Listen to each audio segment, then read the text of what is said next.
Yes, there is a lot of progress.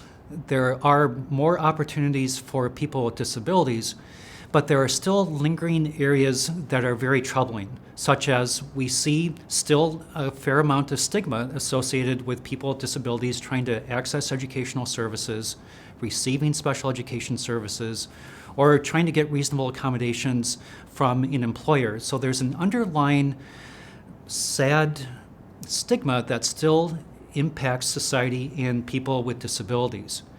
But what I also see is that there's more understanding of society by society to get people more integrated, more involved.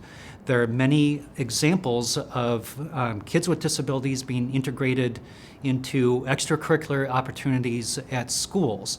There are more examples of people leaving segregated employment settings to more integrated work.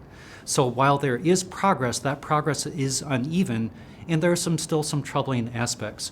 And I'd also mention that there are still some architectural barriers for people with disabilities, primarily physical disabilities.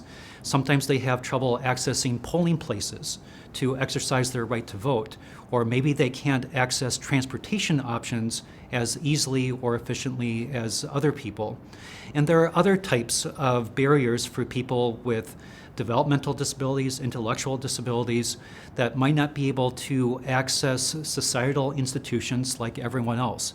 So there needs to be more attention to universal design aspects, making sure that society recognizes that people with disabilities, whether they be intellectual disabilities, physical disabilities, mental health issues, or physical disabilities, they have the same right to access governmental buildings, societal institutions, the Starbucks across the street, what have you.